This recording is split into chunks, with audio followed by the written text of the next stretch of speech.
On the 9th of November 1918, with a revolution underway in Germany, a new republic was declared in Berlin. The next day, German Chancellor Friedrich Ebert and General Wilhelm Groener, acting in the name of the Supreme Army Command, concluded the Ebert-Groener Pact. This saw the German army pledge to support the new republic as long as the government acted promptly against any leftist uprisings. Hello, my name is Gareth Edwards and welcome to the Untitled History Podcast. Join me each week alongside world-leading experts as we take a deep dive into your favourite topics from throughout history. From the ancient world to the modern, and with plenty of historical rabbit holes in between, we'll cover famous and not so famous moments in history from all across the globe. The German military in the two world wars is endlessly discussed. Much less talked about is the Reichswehr, the military as it has existed in the era of the Weimar Republic. Yet the Reichswehr and its officers were critical to the Republic's survival and, in some ways, eventually to its fall. Today we're going to explore its fascinating history.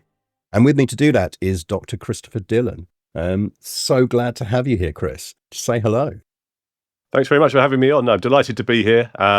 We've got a sister podcast called Reichs and Republics on modern German history, which I'm co-hosting with Katja Hoyer, the best-selling British-German historian. So we're hoping to live up to the very high standards that you've set. And yeah, I mean, for people who don't know you other than the sister podcast stuff, Chris is a senior lecturer in modern German history at King's College London. He's a specialist in the history of Weimar and Nazi Germany. And so you were always, I say this a lot on this podcast, but you were always the perfect person to come on this podcast and chat about this, not least because this is very much an area, I think, where there's a lot of myths around it, as much as anything else. And I will almost certainly inevitably recount some of those. And I'm looking forward to having them busted as part of that. I'd gladly do that, very gladly. So listeners, before we continue, it's probably worth me setting the scene here in terms of what we're talking about and what we're coming into.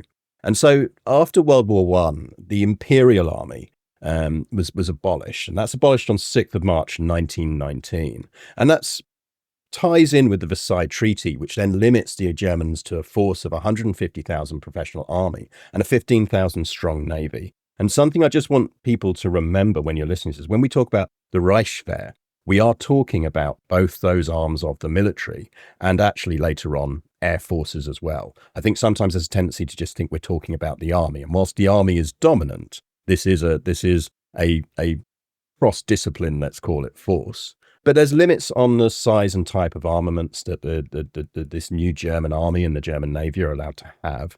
And it's also overseen by a military inter-allied commission of control until about 1927. So a lot of the stuff and different things we're going to talk through today, I think it's always worth keeping in mind that this is an army that is and a navy that are operating under certain restrictions. And right from the word go, that really starts to define how they're formed, doesn't it? Yes, so the restriction of the Versailles Treaty winds up being 100,000 men in the final draft is a massive shock to German military culture. You know, it's been like a century where conscription and service for a while in the Prussian then German armies has pretty much been the cement of society, and it's been the way that kind of Germans learned how to become men. And suddenly the rug is pulled away suddenly under the Versailles Treaty. It's just a devastating shock to a society that has a very strong military tradition. And particularly in amongst what we'd call the elites, the aristocratic classes and the associated sort of wealthier classes, because you're moving down from, at the end of World War I, you're looking at sort of 225,000 officers in the German army. And that's down under the new Reichswehr structure. You're down to less than 4,000 straight away. Yeah, so there's a lot of kind of suddenly unemployed senior figures with noble backgrounds, and it's a much kind of discussed phenomenon at the time. There's an idea that somehow that the Reichswehr, the Weimar era army, is a kind of a sanctuary for these old Junker warrior castes, but it's just much too small to carry out that particular function. And that's something I've always found fascinating as well, because one thing you often encounter, particularly online with this, is, and I always feel it's a perception that the Wehrmacht is keen to push later on, the later sort of World War II German army, that sort of post-Hitler army, that whilst they had to sort of skinny down, the people who remained were the elite. They were the best officers. They were the best soldiers. And never really felt that the actual army lists entirely bear that out. Well, but the entirety of the kind of Weimar era army is sedimented in myths that are like the congeal around it, that are put in place by the Wehrmacht, and especially after 1945. So you do get, some bright kind of talented thrusting officers are kept on, but others are just let go to the sidelines because they're not politically convenient to the army leadership. So after the Versailles Treaty, you've got really quite a small number of officers that are able to stay on.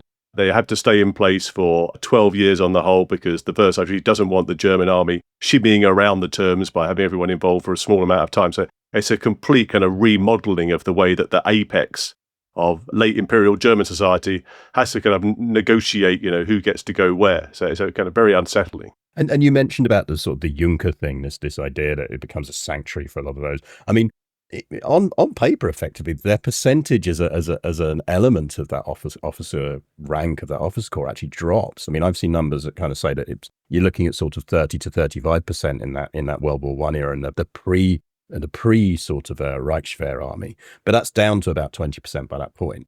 Would it be worth actually, maybe for listeners, do you want to give an idea of culturally then what it would have felt like, what the officer corps and the sort of the culture and the theoretical side was within the first few years of that new army? Yeah, I mean, certainly in terms of the culture shock, so the senior sort of nobles, the Junkers, they retain their dominant position in the traditional redoubts of elite snobbery, so guard units and in cavalry units. But in total, only 100 senior nobles, so from the Junker background, hold a commission at all during the Weimar Republic, whereas when the old Imperial Army is demobilized at the end of 1918, you had 9,000 noble officers. So the idea that somehow that they're all able to shelter from the modern world and shelter from the winds of democracy in the Reichswehr is a myth. And one of the curious kind of phenomenon is of these displaced elite males become something of a cultural preoccupation in the Republic. So one of the most famous cabaret songs in the entire Weimar Republic is called "Handsome Gigolo, Poor Gigolo." Bear with me here. One of the lines is, "Oh, you gold-braided hussar, show me a smiling face.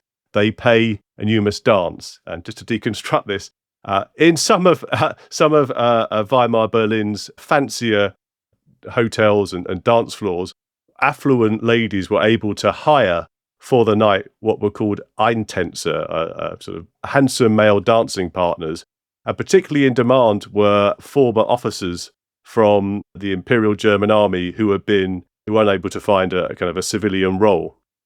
So the cabaret song laments laments their descent into essentially, kind of like selling their bodies to wealthy young men, which is an extraordinary gender inversion of norms in pre-Weimar Germany. I'm really shocked that that's not an image that Hitler and co later lean into. I'm shocked.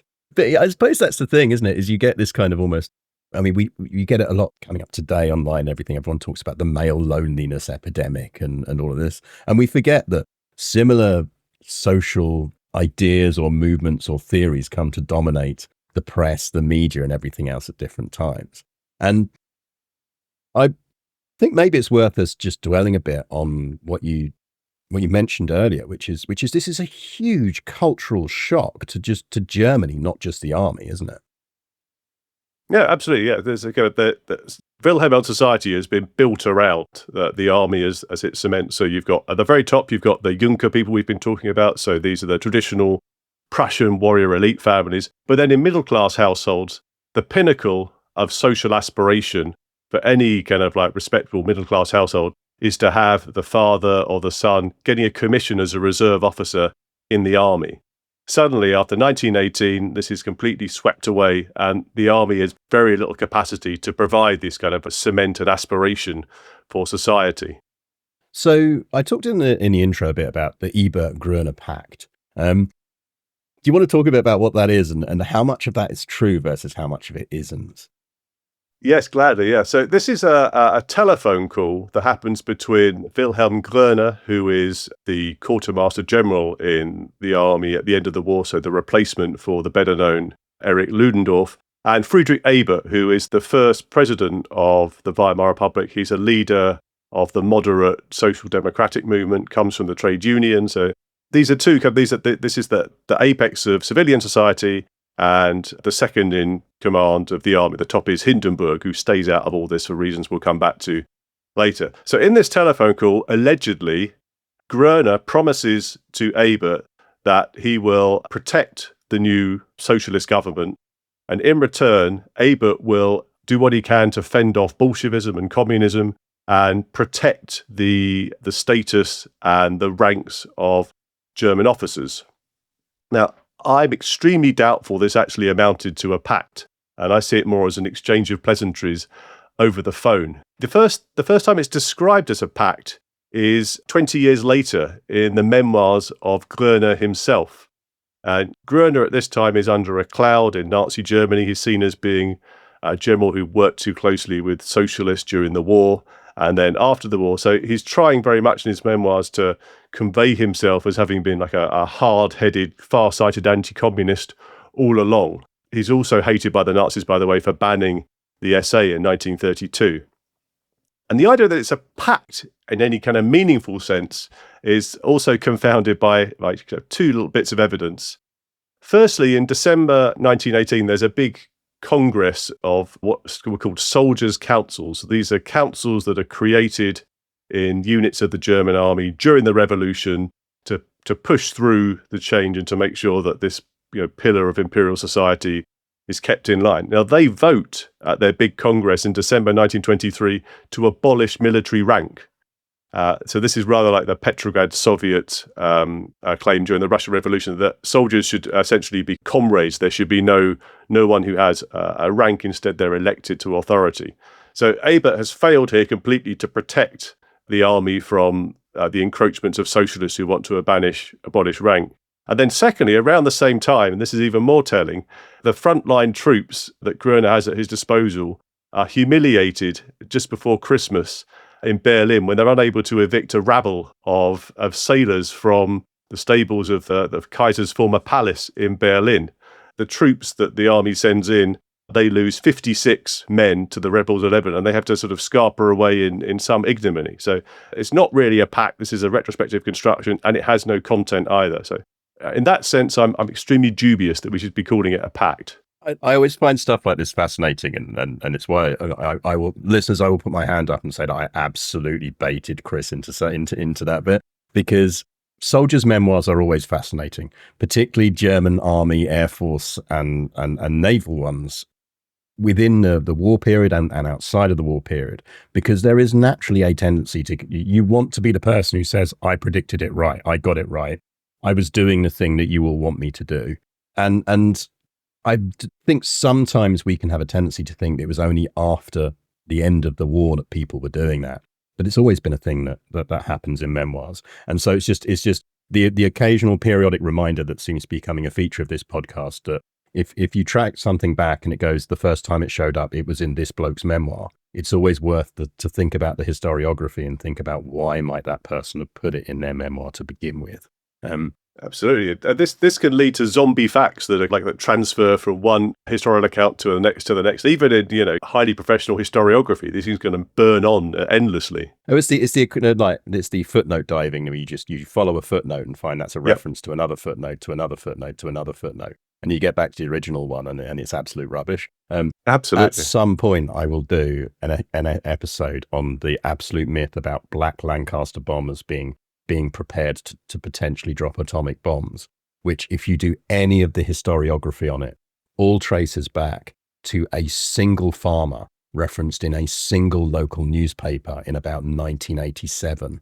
And you're just like, that is not a definitive military source on there being Lancaster bombers trained to drop atomic bombs. But yeah, I mean... Beautifully illustrated. Yeah, I mean... myths and blurry history sort of leads us, I think, nicely into something else that people should think about when we're talking about this period, particularly when we're talking now, let's say we're talking sort of in that run up to 1923. So we're into a generally quite tumultuous period for the early Republic, where the Republic is very much reliant on some element of stability being provided by the Reichswehr. But at the same time, it can't entirely count on its loyalty, can it? No, it can't. No. So we see in most infamously in 1920, there's a attempted kind of monarchist putsch that's known as the Kapp Ludwigs putsch, in which elements of the German army are either involved or complicit. And the Ebert government appeals to the army to send troops to put down the attempted coup. And the head of the army, Einhard, is prepared to do this, but then General von Seeckt, who's in charge of the troop office that allocates personnel, says, no, Reichswehr do not fire on Reichswehr. And this means that the Ebert government has to scarper out of Berlin, and that the Reichstag is briefly occupied by the putschers. So this is a pretty devastating example of disloyalty. And this is effectively a right-wing coup. And I think that's very telling. I mean, partly it does allow that sort of little bit of that myth later on of going, well, if they'd been lefties, we'd have put them down. But it also does very much show that the Reichswehr's loyalty is conditional. And I think that's true something all the way through this entire period, all the way through this interwar period that nearly is worth remembering is their loyalty is always conditional. The conditions might change.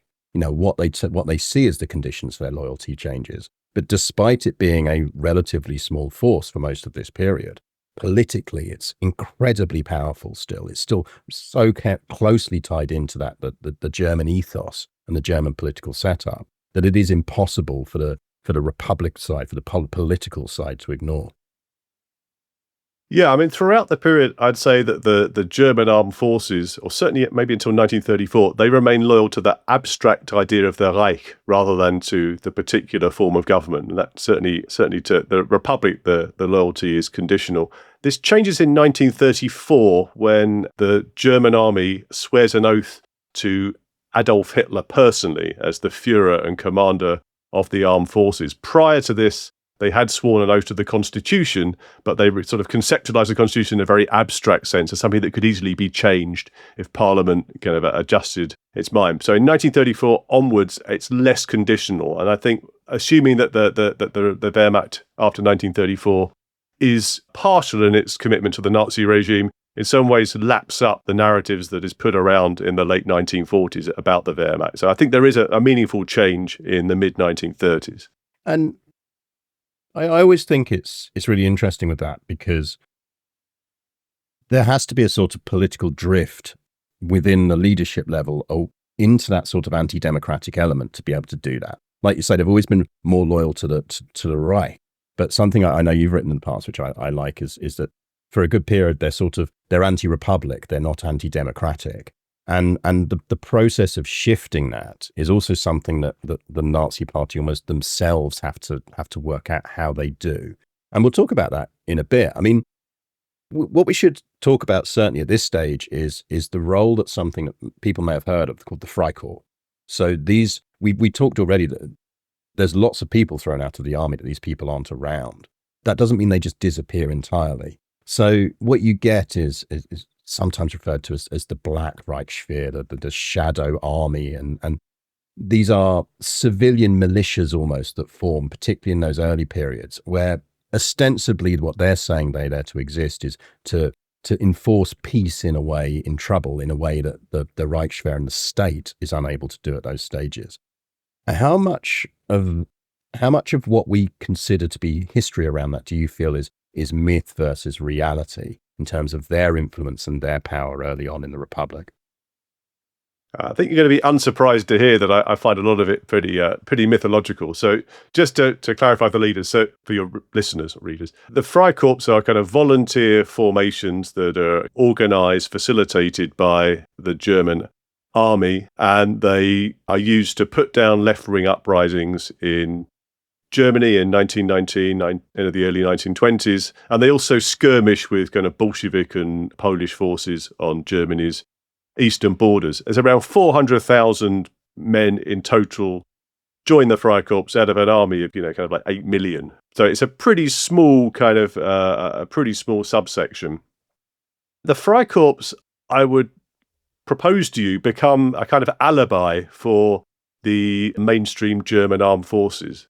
So when the German armed forces, again in the late 40s, are trying to explain what had happened during the Weimar Republic and in Nazi Germany, they say, well, back after the war, the violence that's committed, the atrocities that are committed against civilians, they weren't us, they were Freikorps. These are like volunteer desperados. We can cordon them off from the honourable record of the German army, through the ages.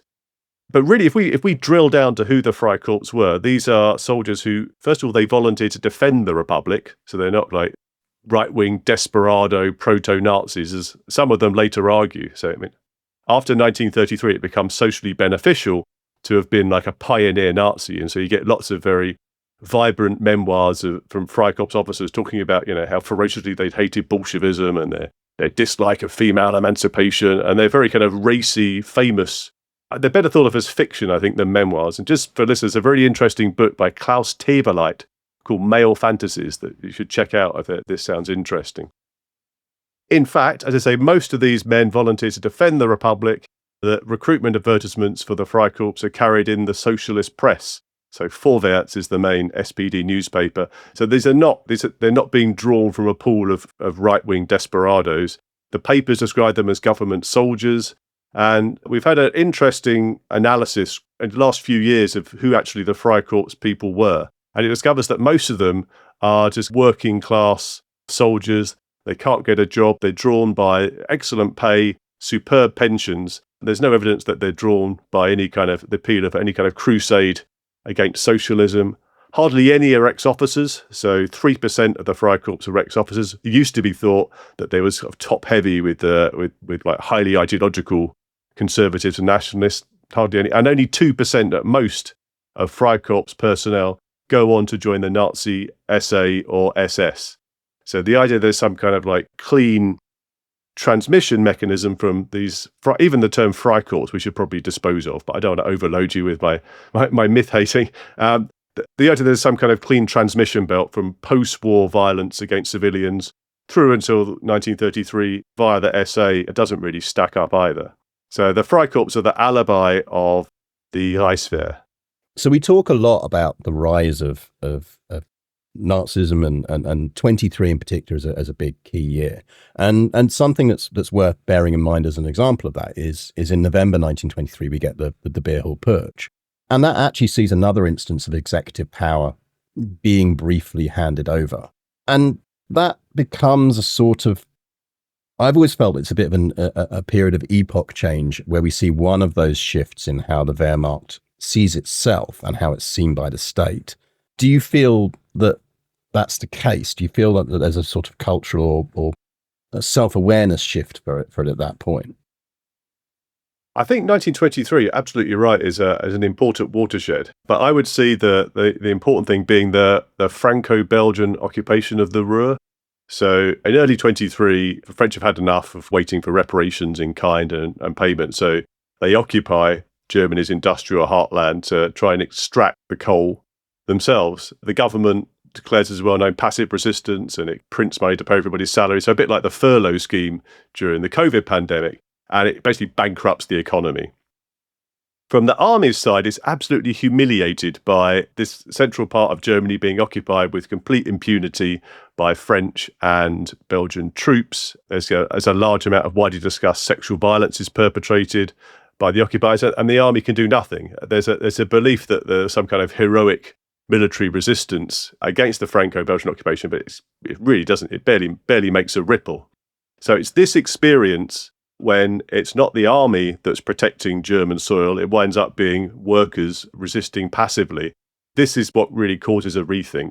The two kind of well-known uprisings in 1923, there's one by the communists in October 23, and then one by the Nazis in November. I think both are real damp squibs. So in the communist case, much heralded, there's much of talk of it being like, Germany's October 1917 revolution.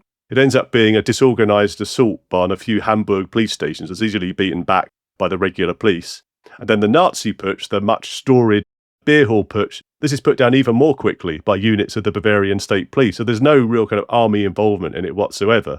So 1923, I think, discredits the idea that the army can be an independent actor and protect German soil. And it also discredits the idea of putschism. because they've both been, damp squibs, humiliating failures, no public support. And it's this that really brings about a change in the Reichswehr's orientation towards working more with other institutions in the Weimar Republic. And that's really what we're sort of entering here. It's a sort of pragmatic period of sort of republicanism that goes through this era. There's a lot closer integration. I mean, one of the kind of things I see as iconic of that is when you start to get, October 1926, when we've mentioned General Hans von Seeckt before, who again, like as we've talked about in the context of this, the army is Reich. It's still incredibly monarchist within itself, and that manifests repeatedly in multiple ways. But I'll tell you what, I'm gonna give one version of what happens, and then I'd be really interested for you to almost provide the what we'll call the Schleicher narrative, or the Schleicher involvement as to how this plays out, because I think this incident is a really good example of that kind of machinations that's going on. So the raw facts, or well, let's call them the raw facts, are essentially that in October 1926, without seeking government approval, von Seeckt invites the son of the former emperor, Wilhelm II, to attend army maneuvers in the uniform of the old Imperial First Foot Guards. And this causes such a storm that eventually he's forced to resign. And that signals a changing of the guard in terms of who's in charge and who's controlling both the Reichswehr as a political entity, but also, to a certain extent, its strategic priorities as a force. Now, would you like to tell the listeners about Schleicher, who he is, and how that situation might have been manufactured to a certain degree? Yeah, I mean, I'm not going to defend Schleicher as being a paragon of virtue. And if you look at the Weimar Republic, there are very few kind of like inspirational, morally unburdened figures. But I think also that Schleicher was right to throw Seeckt to the wolves, because there's very, very little appetite for monarchism in Weimar Germany. So the very same year that von Seeckt commits this knowing faux pas, there's actually a referendum that's held in Germany on whether the royal families that are deposed in 1918 should be compensated for the loss of their property. And the idea they should be is resoundingly rejected by the electorate. So monarchism really is an extremely fringe force in the Republic, a cause for fringe, starchy reactionaries like Seeckt or, Franz von Papen. It's talked up afterwards. Like von Papen in his memoirs claims that if Germany had been able to hang on to the monarchy, we'd never have had a Hitler, which is utterly preposterous. So I think Schleicher's right to get rid of von Seeckt. And if I'm going to defend Schleicher, I'm going to say that Schleicher in the Nuremberg trials and in historiography has become something of a human shield for Hindenburg to avoid the things that happen after 1930 being, as they should be, pinned much more squarely to the historical record of the old field marshal. So it's Hindenburg that sets the parameters. I mean, Schleicher's just his military advisor. It's Hindenburg that says, no, we can't work with social democrats. We've got to protect the military budget, come what may, even in the midst of a Great Depression. It's Hindenburg that likes the idea of a Volksgemeinschaft, a people's community, that stokes the myth of 1918, that does more than anyone else to spread the lie that Germany had been stabbed in the back in 1918. So it's convenient to put down everything that goes wrong to Schleicher's manoeuvring. It doesn't help that Schleicher's name translates to sneaker, which obviously is a nominative determinism that doesn't help his reputation. But really, it's Hindenburg we should be putting the boot into, not Schleicher. And so, listeners, something to as Chris has explained, Schleicher is one of Hindenburg's key advisors at this point. He'll go on to effectively be Chancellor, isn't he, in the end, before the end? Absolutely, yeah. That illustrates beautifully how the point you made earlier about the army's weight in the Republic. And in late 1932, both the Reich President and the Reich Chancellor are career soldiers. So that illustrates perfectly, the case you were making earlier. And I think what I find interesting about the incident in 1926 is again, as you say, what we're seeing is there remains this element within the army that is still looking backwards almost, as well at the same time tactically and strategically looking forward. We mentioned von Seeckt earlier. I mean, this guy who we are now booting out, or is being booted out because he's now seen as unattractively monarchist, let's say, for the army at this point, is also arguably the father of a lot of the tactical innovation and everything else that will go into making the Wehrmacht, its successor organization, so effective.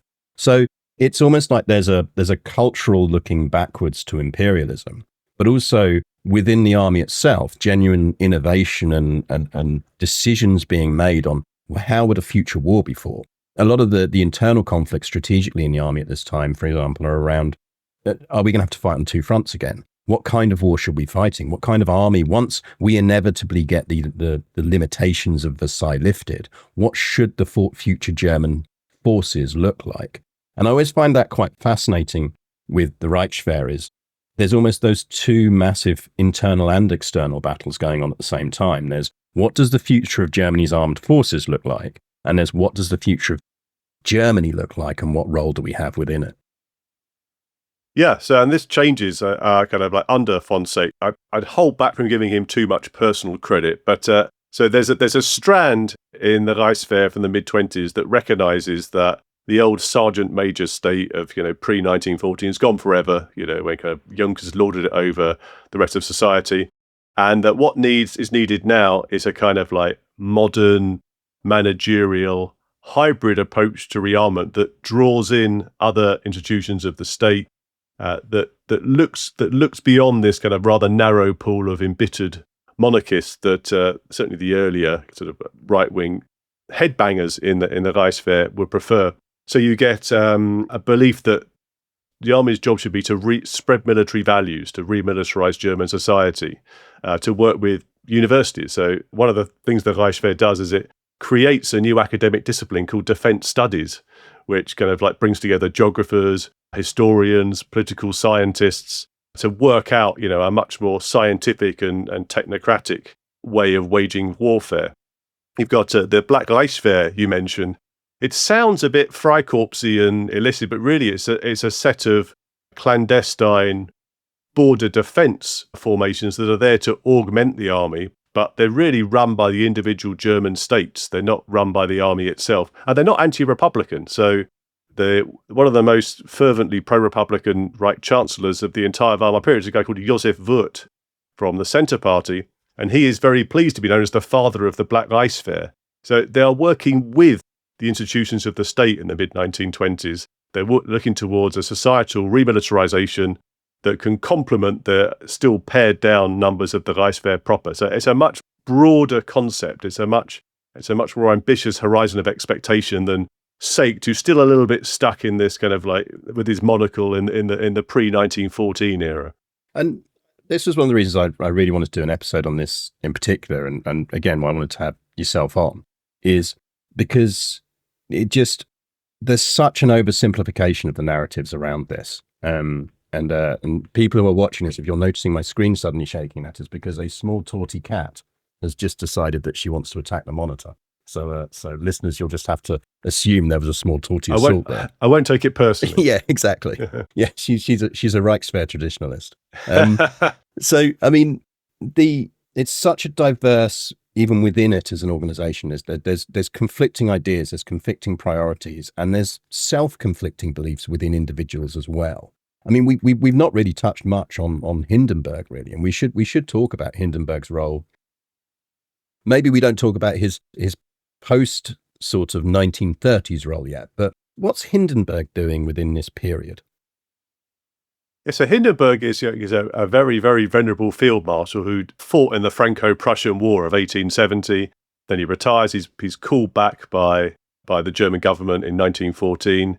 In 1915, he wins a kind of set of ringing and famous victories on the Eastern Front against the Russians at Tannenberg and the Masurian Lake. And this gives him a rather unfair reputation as being a military genius. Really, it's Ludendorff, his quartermaster general, who's like the brains of the outfit, shall we say.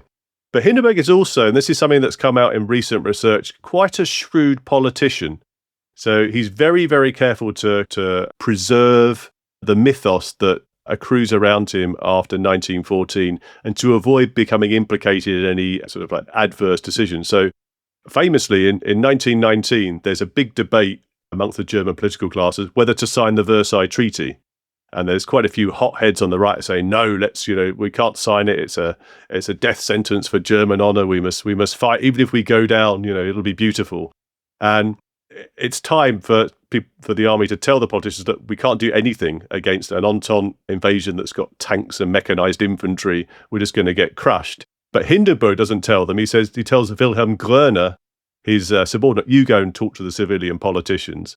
And then conveniently, a few months later, Hindenburg turns up in the Reichstag for a commission on the causes of German defeat and says, we could have won easily. We were stabbed in the back by the home front. So really quite a wretchedly disloyal act by Hindenburg towards Groener. But it protects his mythos, which he attends to as a custodian carefully. That in 1925, he gets elected quite narrowly as the Reich president. And suddenly you've got an old school, definitely a monarchist, but also a populist nationalist increasingly, who is in charge. It's a very, very powerful role under the Weimar Constitution.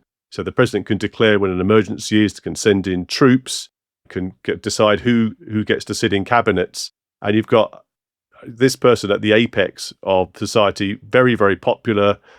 His influence is amplified by a media. So this is an era when you've got lots of kind of illustrated weeklies that give people a sense of real personal connection to Hindenburg. And his charisma becomes a decisive factor in the fate of the Republic from the late 20s onwards. And it creates this conflict as we move into the mid-20s and beyond now.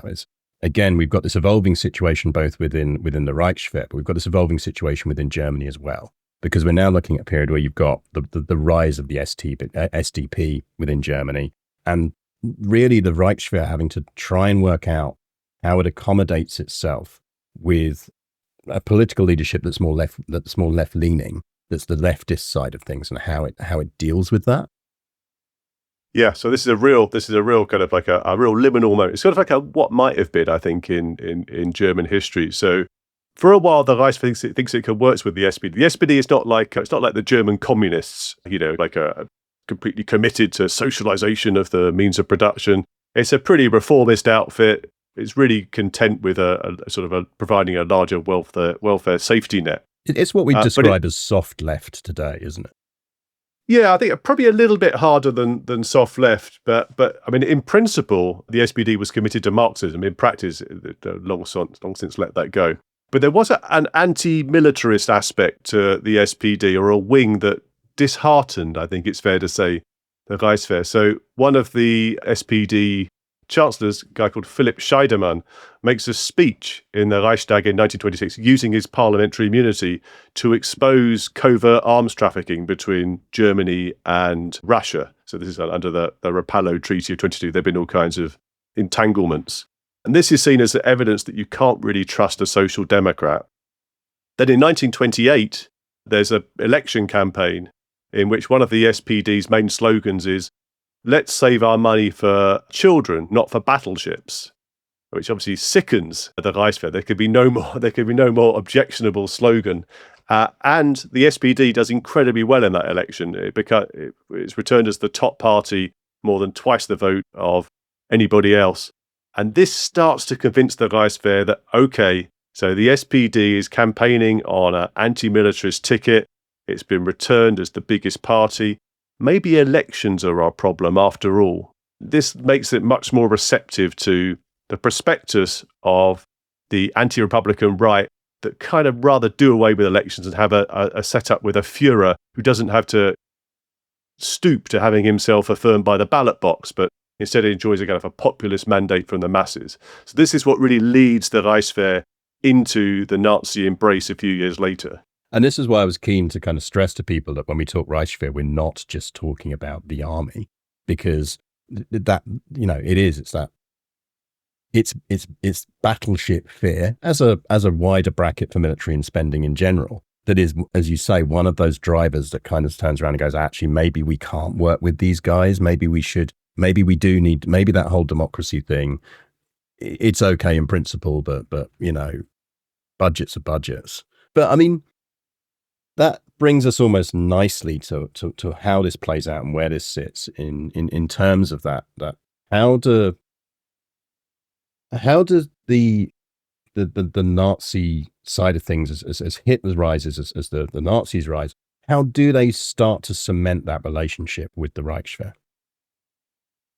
Yes, so there's an overlap of interest. So both want to dispose of a left-leaning Weimar state. They don't necessarily repudiate democracy, so the idea that the people aren't still the ultimate wellspring of power. And this sets them apart from von Seeckt, who really saw authority as being vested in sort of like God and royalty. So the Nazis still think in terms of the demos, but they define it in kind of racial terms. So it's the so-called Aryans are the people that give authority. And the army can work with this because it still gives a broad societal platform for the kind of military effort that had been seen in the First World War that did enroll all the other groups in society.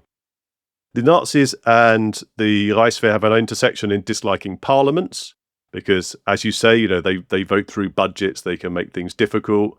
Parliaments have oversight over military affairs. So the army is quite happy with a setup where you've got a strong government that has some kind of claim to populist legitimacy and that will lead a much more emphatic remilitarization of society, won't allow these kind of pacifist sentiments or these tedious concerns about state budgets to stand in the way.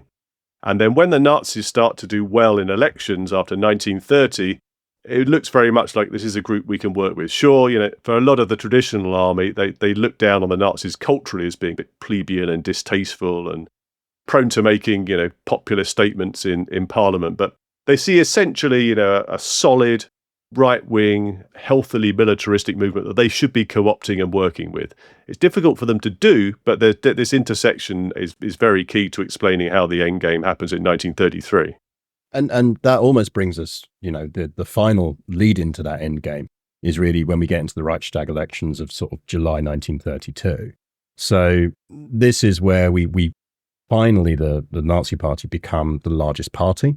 And this is also the point where up until now, you've had almost that relationship. We talked about Schleicher.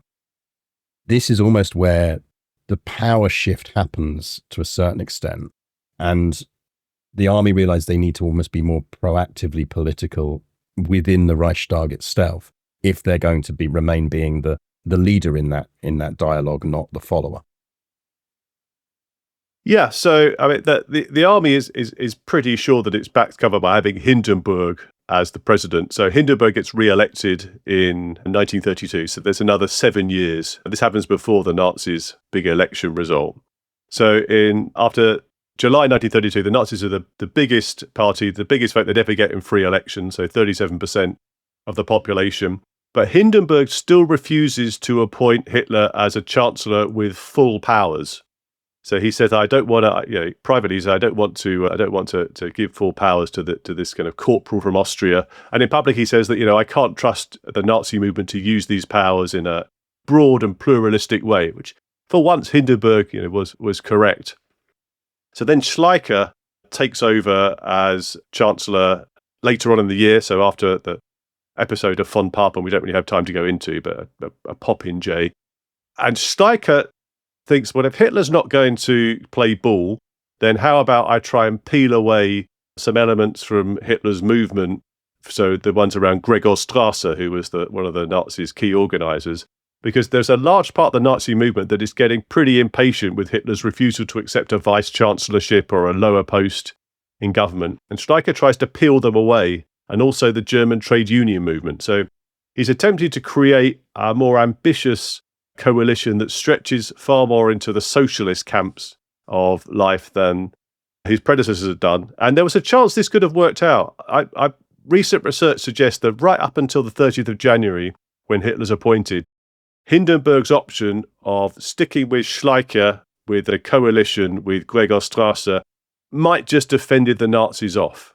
But by this stage, Hindenburg is an old man, he's tiring of rolling constitutional crises. He quite likes a lot of the Nazi ideology, and in the end, he's just fine. I'll appoint Hitler. But it's a complete betrayal by Hindenburg of the people who voted for him against Hitler earlier in the year. And this is what I really want to get across, that, Hindenburg, however tired and weary he might have been, stabs a lot of folk in the back in January 1933. That's it. He's meant to be the backstop protection against this. It's a thing Absolutely. He effectively runs on. And he absolutely fails to do it. And I do think that gets overlooked a fair bit. I mean, something like you talked about there, Chris, as well, about like people might be thinking, well, Schleicher, as we've described earlier in this episode, is this sort of old aristocratic German officer Why would on earth would some of the socialist side and that working class side see him as someone they could work with? Well, one, he's an incredibly effective political operator and always has been and always was. But also, I mean, one of my favorite stories about him is he was a master of effectively what they called low dialect. He was one of those people who, in modern terms, his accent would shift based on who he was talking to. So if he was chatting to someone with a Berlin accent, by the end of that conversation, he's chatting with a Berlin accent. He does that mirroring thing. And I always think that, again, like we need to be very careful not to pigeonhole people into good person, bad person. This person's an aristocrat and can only talk to other aristocrats, and this person's a Marxist and can only talk to other Marxists. This whole period is a period of shifting alliances, of shifting beliefs and shifting compromises. And ultimately, that's what results in the path that's traveled down. But it doesn't mean there weren't ways things that could have gone differently along the way. No, absolutely, very well put. Yeah, but this is a kind of a period where everyone is a different shade of grey. You can't look for kind of like good and evil. It's sort of people in situations they don't fully comprehend. People get trapped into certain path political dependencies.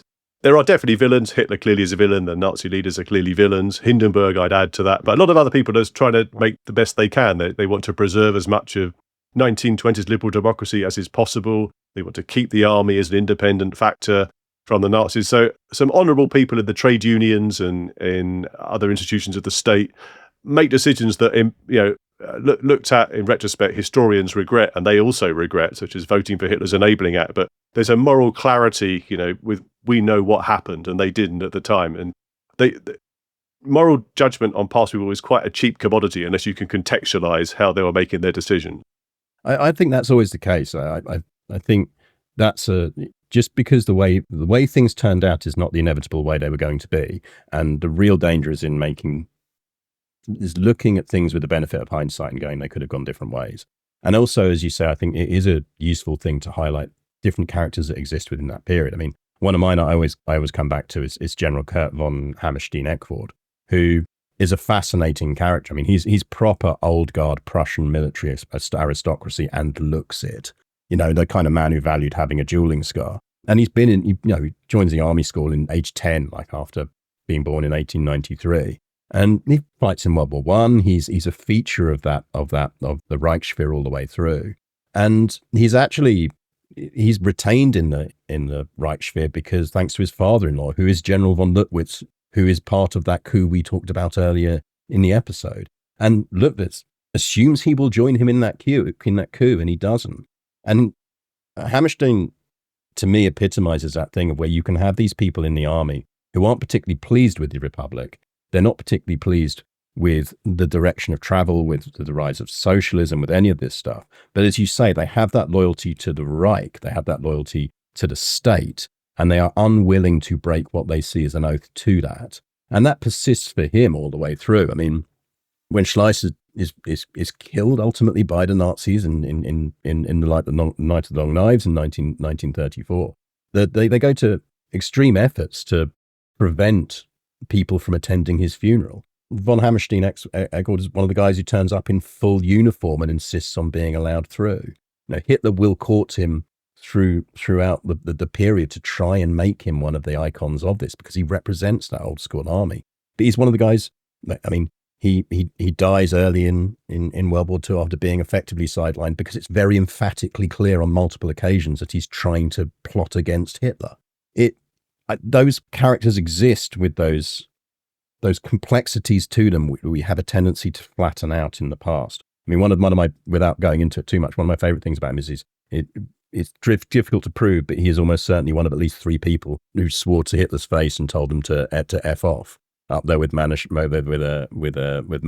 and that. So, but yeah, I mean, it's a complex period with complex characters, and that brings us, I suppose, into we need to just, as a way of wrapping up, look at what happens after 1933. So how does this body as we know it change and morph to become what becomes the Wehrmacht? So 1933, the full Nazi era is now underway. What are the things, Chris, that Hitler does, that government does, to effectively ensure that the Reichswehr is now loyal and that switch to sort of Wehrmacht can happen? Yes, so I'll have to do this quite quickly. There's a lot to say, but so soon after the Hitler's appointed Chancellor, he has a meeting at Hammerstein's home, actually, in which he kind of like sets out his vision for Germany's military future. So initially, it's a typical kind of Hitler rant and harangue hour about his odyssey from Austria to Germany, kind of boilerplate stuff. But then he makes a couple of commitments that, firstly, he can't see that rearmament can be sustained in the long term on a transactional basis of imports and exports. So Germany needs too many raw materials. It can't be stuck in this capitalist model of balances of trade. And therefore, in the medium to long term, the only way that Germany is going to get the resources it needs to build up armaments is conquest and Lebensraum. So this is quite a contrast to Hitler's first public broadcasters as Reich Chancellor, and it's all, I'm a man of peace, I want everyone to disarm, we can all live together happily. This is the real outlook. So Hitler promises that the army that he will have their back, that he will rearm as much as can be done under the existing constraints of international trade. In the medium term to long term, he'll launch a social militarization of society. So he'll revive the spirit, the mythologized spirit of the Wilhelmine age. So this is enough to bring them on side. And he says that don't worry about parliaments, that's all gone now. But we've got your back. And then we're going to introduce conscription again as soon as we can get away with it. We're going to peel away from the entire apparatus of the League of Nations. And in the long run, it was clear there was going to be a racialized war in the East against Russia.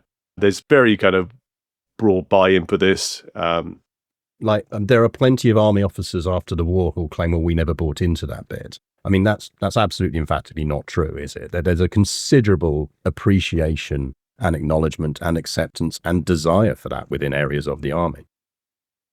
Absolutely, yeah. So, I mean, we could see the period from 33 to 39 as a 6-year preparation on the army's part to fight a war of extermination in the East, not so much in the West, but there's no doubt whatsoever. If you listen to these people at Nuremberg, it's like, oh no, we just wanted to, defend our homeland in a professional, technocratic way. But there's a very deep bind. The army has become obsessed with Judeo-Bolshevism.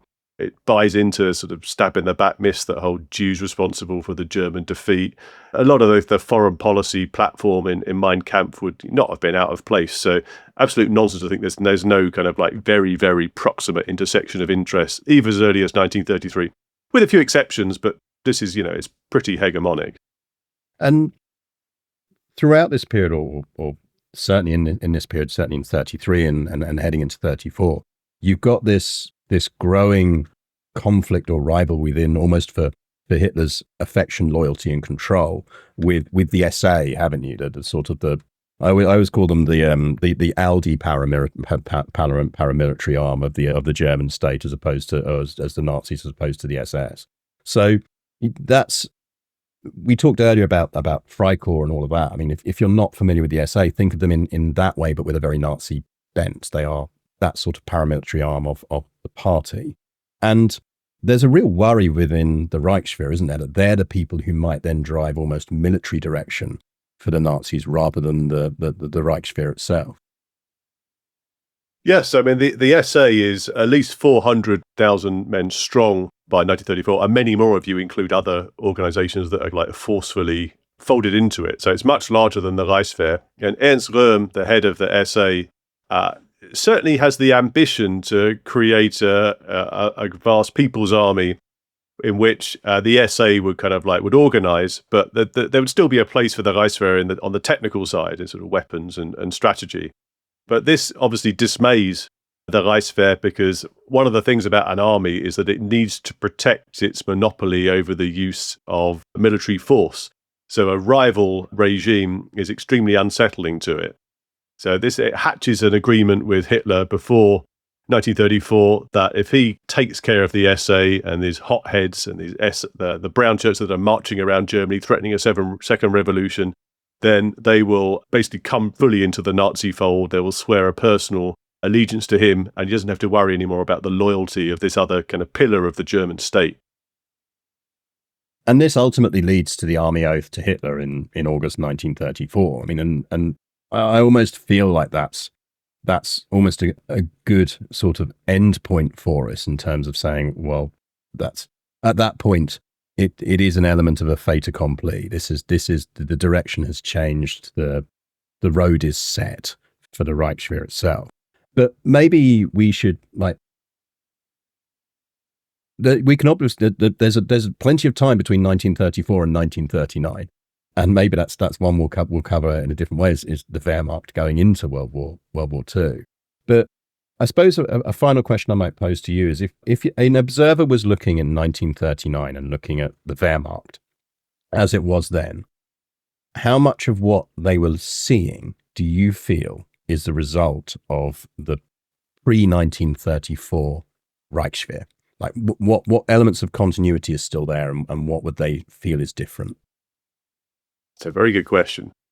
In ideological terms, it probably wouldn't seem too kind of wildly different. So you got the same kind of basic premise of sure messianic sense of German might, a pride in Germany's history as a military entity. The anti-Semitism would be far more in the foreground in 1939 than it would have been before 1934. So there'd always been, most research suggests, the research is a little bit thin, but there'd always been within army culture kind of like an aversion to Jews. I wouldn't call it anti-Semitism in the modern context, but a kind of aversion. This has become very, very much more foreground by 1939. It's pinned with a broader kind of conceptualization of the social order in terms of race.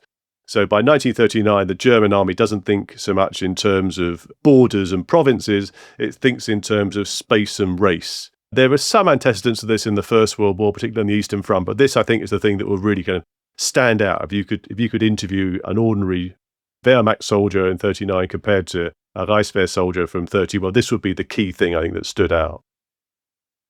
And I think that is a good point for us to leave off here, and hopefully, listeners, what you've come away with is an understanding that this is a vast area of unpicked stuff, and we have a tendency, I think, in certainly in military history, but also in social history, to almost, as I say, wobbly lines it from the end of World War I up to probably about 1923, then up again to 1934, and then again up into World War II, and it's almost like the old meme where you go, yeah, well, we have the Imperial Army, then you have 3 question marks as your second bullet point, and then you have the Wehrmacht. And hopefully what you've got from this, listeners, is a realization that the Reichswehr is an incredibly interesting body, and one that is worth your time to dig into and look into. I mean, Chris, other than where people can find yourself, and do tell us again on that one, but what do you recommend people should read or look into if they want to know more about this? I would. I have a book coming out later this year on the Weimar Republic that looks at the Reichswehr. But I would suggest there's a book by Wolfram Vetter on the Wehrmacht myth and reality that looks at the pre-1933 belief system and then kind of maps it to post-1933, and it picks up the continuity of authoritarianism, anti-Semitism, obsession with Russia, Bolshevism. And also points forward to something we haven't really discussed, is the extent of the Wehrmacht's criminality and involvement in the Holocaust in the Second World War, which is all kind of papered over in the late 1940s. So Wolfram Vetter's book's very important, and there's an Oxford history of the Weimar Republic that's got a really good chapter on the Reichswehr by Benjamin Ziemann, one of the leading historians. And if you can get hold of that, that'll be a very good takeaway to get a sense of what the latest state of play is in the research in the field. Thank you very much for that. I mean, what I would do is I'll make sure we've got some bits on that. I mean, and some of what you just said up there, we're going to pick up in the extra bit in a second, because I find it fascinating. But thank you, everyone, for watching and listening. And just a general reminder that if you enjoyed this, Chris and I are going to talk a bit more now about various things, because we're going to continue geeking out for a bit. If you want the full version of that, you can get that by going to untitled-history.com and diving down our rabbit hole and becoming a member there. And also, it is incredibly useful if you review this podcast on your podcast app of choice. Reviews are what your podcast app will be using to recommend things to other people. So give us a rating, give us a review. It really helps us get the word out. And just genuinely, if you've enjoyed this, share it with someone who is offline. Ping them a link on WhatsApp. Just let them know via email, or mention it in your office. Do something, because it's all useful.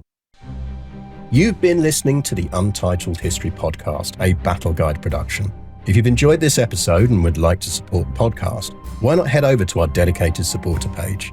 There, for the cost of a cup of tea, you can decide which subjects we cover next, get access to exclusive behind-the-scenes content, and join a community of like-minded people.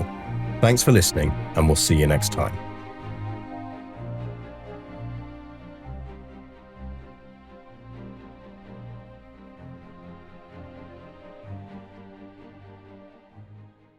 And Chris, I always start this by saying, what is the thing we didn't talk about that you wish we'd really had time to dive into? The stab in the back myth after 1918.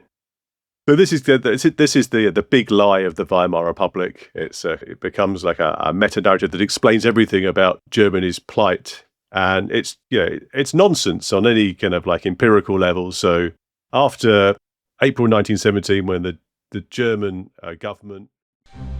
You have been listening to the extra bit on the Untitled History Podcast. If what you have heard there is a thing you want to hear more of, then I'm sorry it faded out, but what you will have to do is back us, and then you can find out more. So don't forget to back us at the untitled-history.com for more of what you've heard here and more extra episodes in future. Friedrich, Ebert, and General William. I'm going to really struggle with German names. Groener. Yeah, it's my pronunciation's pretty poor, so I don't. Yeah, I will be apologising for it at the beginning. Ha!